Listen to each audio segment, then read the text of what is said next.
Assalamualaikum warahmatullahi wabarakatuh. Perkenalkan, nama saya Nadira Zahra Firmansyah dari SMP Negeri 1 Solokan Jeruk. Di sini saya akan mereview sebuah buku yang berjudul Dikta dan Hukum yang ditulis oleh Dia Anfarah, penerbit Asoka Aksara dan Loveable.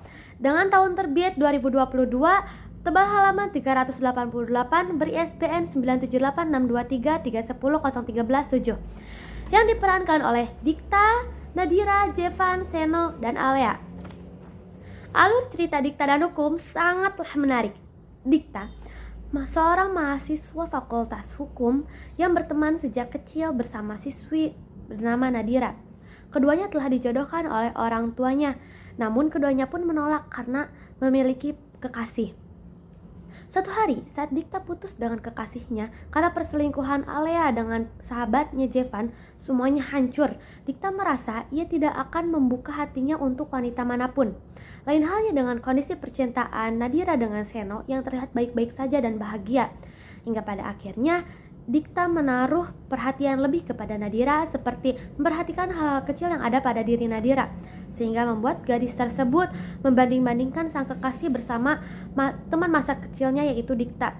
Pasalnya, ia merasa Dikta lebih tahu banyak tentang dirinya dibandingkan Seno. Sedikit kekecewaan melanda.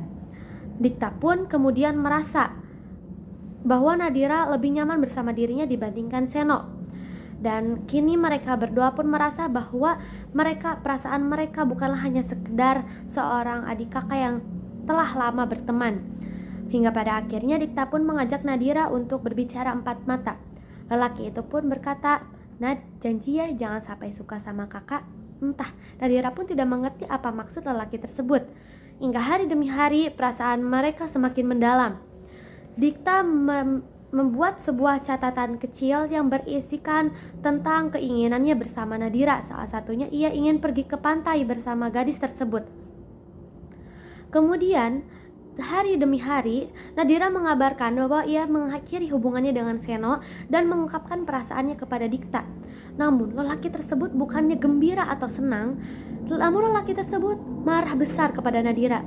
"Brengsek, Nad, kamu gak boleh gitu, kamu gak boleh mengakhiri hubungannya dengan Seno," ucap lelaki tersebut. Nadira terkejut bagaimana lelaki tersebut semarah itu. Bukankah seharusnya ia senang bahwa kini Nadira bisa menjadi milik Dikta seutuhnya? Perasaan Dikta tak karuan, dan Nadira pun dibuat bingung oleh keadaan. 2 minggu lamanya, Dikta seolah cuek dan menghindar dari Nadira.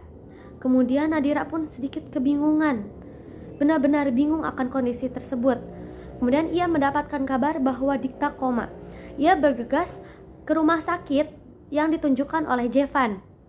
3 hari lamanya Nadira menunggu Dikta koma, namun tidak ada perubahan. Pasalnya ia dikagetkan lagi dengan berita bahwa Dikta mempunyai penyakit ginjal yang ia sembunyikan selama ini. Ia kemudian takut dan menangis. Dia pun mengingat janji Dikta yang akan mengajaknya ke pantai sebelum hari UN tiba. Namun semua itu runtuh ketika ia menyadari hari UN pun sebentar lagi tiba, yaitu esok UN. Kemudian Nadira pun kembali ke rumah untuk mengistirahatkan tubuhnya sejenak. Hingga berhari-hari Nadira menunggu Dikta sadar.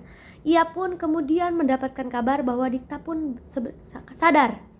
Kemudian ia pun bergegas menuju rumah sakit, dan setelah sesampainya di rumah sakit ia berbincang-bincang kecil bersama Dikta. Di perbincangannya, Dikta mengajak Nadira untuk pergi ke pantai. "Nad, ke pantai sekarang ya, kakak ingin ngabisin semua waktunya bareng kamu."